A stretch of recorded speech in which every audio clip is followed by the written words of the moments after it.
স্বামীজি যখন আমেরিকা থেকে দেশে ফিরলেন তখন স্বামীজির এক ভক্ত স্বামীজির পিছনে পড়ে গেলেন যে আমাকে দীক্ষা দিন। এক প্রকার স্বামীজির সাথে জেদ করতে লাগলেন।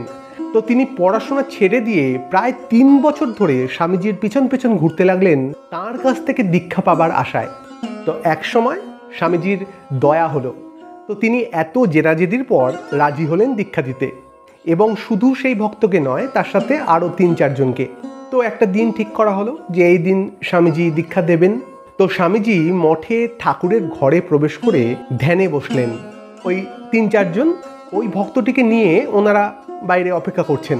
কিছুক্ষণ পর স্বামীজি এক এক করে ওনাদেরকে ভিতরে ডাকলেন এবং দীক্ষা দিলেন। তো সবার শেষে ওই ভক্তটি, যিনি জেদাজেদি করেছেন 3 বছর ধরে, পড়াশোনা ছেড়ে দিয়ে একভাবে স্বামীজির পিছনে পড়েছিলেন, সেই ভক্তটিকে ডাকলেন স্বামীজি। তো সেই ভক্তটি যখন আসলেন ঠাকুরের ঘরে, স্বামীজি তখন সেই ভক্তটিকে বলছেন যে দেখো, তোমাকে আমি দীক্ষা দিতে পারবো না। ভক্ত তো হতাশ, এ কি, এতক্ষণ ধরে অপেক্ষা করছি, এত বছরের প্রতীক্ষা, আজ একটু আশা দেখেছিলাম যে স্বামীজি নিজে আমাকে মন্ত্র দেবেন, এখন সেই মুহূর্তে এসে স্বামীজি বলছেন আমি তোমাকে মন্ত্র দিতে পারবো না। স্বামীজি আরও বলছেন যে আমি তোমাকে দীক্ষা দিতে পারবো না। ঠাকুর আমাকে জানিয়েছেন একদিন আমার থেকেও বড় কেউ তোমাকে দীক্ষা দেবেন, সঠিক সময় আসলে সব হবে। এইটি বলছেন স্বামীজি ওই ভক্তটিকে। তো ভক্তটি স্বামীজির মুখ থেকে এই কথা শুনে হতবাক। স্বামীজির থেকেও বড় কেউ, তা আবার হয় নাকি? এমন কে আছে এই বিশ্বে? তো ভক্তটি মনে মনে ভাবলেন যে স্বামীজি হয়তো তাকে মন্ত্র দেবেন না বলেই এরম একটি ছলনা করলেন। তো সেই দিনটি গেল।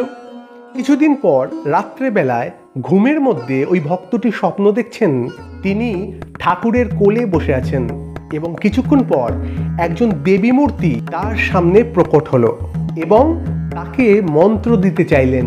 তখন ভক্তটি বলছেন ওই দেবী মূর্তিকে যে আমি ঠাকুরের কোলে বসে আছি, আমার আবার ওসব মন্ত্রতন্ত্রের কি দরকার। কিন্তু ওই দেবী মূর্তি তাকে জোর করতে লাগলো। তখন ওই ভক্তটি দেবী মূর্তিকে জিজ্ঞাসা করছেন তুমি কে? তখন ওই দেবী মূর্তিটি উত্তর দিচ্ছেন আমি সরস্বতী।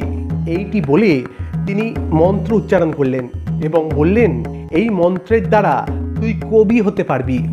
তখন ওই ভক্তটি দেবী মূর্তিটিকে বলছেন না না, আমি কবি হতে চাই না।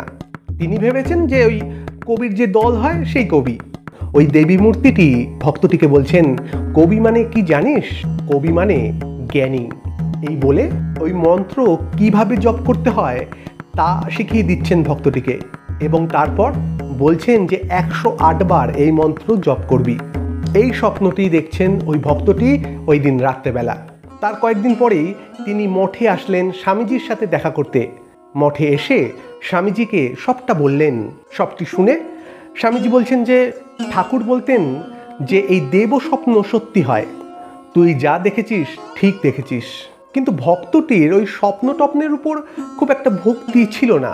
তো ভক্তটি স্বামীজিকে বলছেন যে না না, তা কেমন করে হয়, এই স্বপ্ন কি সত্যি হবে? স্বপ্ন মানে তো একটা কল্পনা মাত্র। স্বামীজি তখন তাকে বোঝাচ্ছেন যে না, এইটি সত্যি জানবি, এবং একদিন তুই সশরীরে সেই দেবী মূর্তিকে দেখতে পাবি, যে বাইরে কোমল কিন্তু ভিতরে তার সংহার মূর্তি। বাস্তবে তুই সেই দেবীকে দেখবি। তো স্বামীজির এই কথা শুনে ভক্তটি কিছুই বুঝতে পারছেন না। এ আবার স্বামীজি কি বলছেন? স্বপ্নে দেখা দেবী তাকে আবার বাস্তবে দেখব? স্বামীজি তখন তাকে বললেন সময় এলে সব বুঝবি। তো পরবর্তীকালে দেখা যায় সেই ভক্তটি মন্ত্র নিয়েছিলেন মা শারদার কাছ থেকে, এবং যখন তিনি মা শারদার কাছ থেকে মন্ত্র নিতে মায়ের কাছে যান, মাকে দেখেন, তিনি স্তম্ভিত হয়ে যান।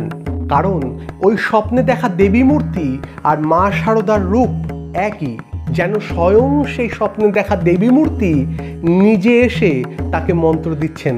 এই সেই মুখ, এই সেই ভাব, এই সেই দৈব সত্তা। তখন তিনি স্বামীজির বলা সেই কথাটির মানে ঠিক ঠিক বুঝতে পারলেন যে আমার থেকেও বড় কেউ তোকে দীক্ষা দেবে। কোন ভক্তকে মা নিজের করে নেবেন, তার উপর কৃপা করবেন, তাও মায়েরই একটি লীলা। মায়ের কৃপা হলেই মায়ের আশীর্বাদ পাওয়া যায়। তার আগে যতই ছটফট করো না কেন, কোনো লাভ নেই, তার কৃপা চাই। তার কৃপা হলে ঘটনাচক্রে তার কাছে গিয়েই পড়তে হবে, না চাইলেও। তিনি চুম্বকের মতন টেনে নেবেন আমাদের। সন্তানের কখন কি প্রয়োজন তিনি জানেন, কখন কি দরকার তিনি জানেন। তিনি যে মা, সত্যিকারের মা, তাই সবটুকু তাকে আত্মসমর্পণ করতে হয়, বাকিটা তিনি জানেন।